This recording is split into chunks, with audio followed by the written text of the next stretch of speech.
Pantomime Pranks. Thomas seen out of his shed before the other engines were awake. Snow lay on the ground, and he was very excited because it was the day before Christmas. Thomas liked Christmas.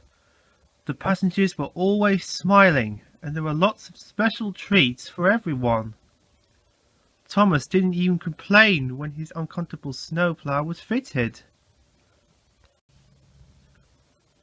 It wasn't long before Percy and James bustled into the yard, and there was soon a festive atmosphere as drivers hugged hollow inside the engine cabs and tinsel in the coaches. The engines knew it would be a busy day, and they soon set about their work. "Goodbye, James. Goodbye, Percy," Thomas peeped cheerfully to his friends as he left the yard with Annie and Clarabelle. By lunchtime, the snow had melted, and Thomas waited patiently in a siding while his snowplow was removed. He watched the busy platform and was surprised to see a small black horse standing with all the people. "That's unusual," Thomas thought. Imagine Thomas's surprise when he saw a passenger speak to the horse. "How are you?" said the passenger. "Very well," replied the talking horse. "Cinders and ashes!" exclaimed Thomas. Back in the yard, Thomas told the other engines about the talking horse. But he wasn't the only one who had seen something mysterious that morning. "That's nothing," said Percy cheekily.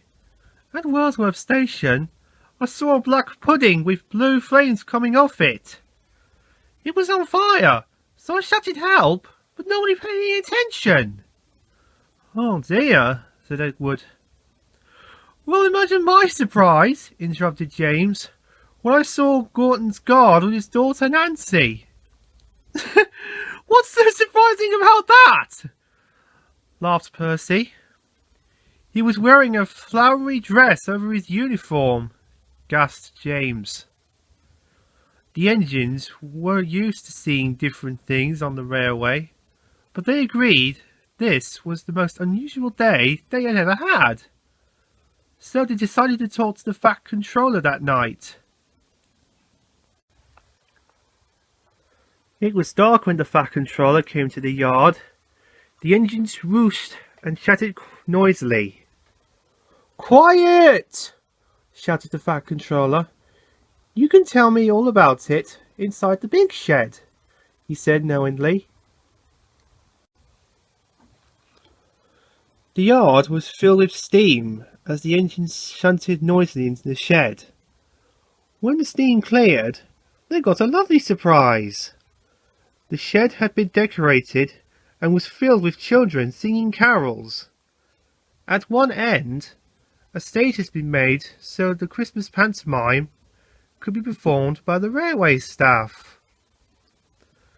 The engines watched happily and quietly until the end. Then the pantomime horse took a bow, and Stephen and Bridget, the Fat Controller's grandchildren, stepped out in a costume. "It's the talking horse!" cried Thomas. At the end, a funny lady called Widow Twankey took a bow, and her wig fell off of her head. Then the lady took off her costume, and underneath was a man they recognised. "It's Gorton's guard in disguise!" shouted James. Finally, the shed door opened, and the refreshment lady carried a flaming pudding. "Oh, help!" squeaked Percy. "It's a Christmas pudding!" explained the Fat Controller. While everyone ate their pudding, the engines agreed that pantomimes are a lot of fun.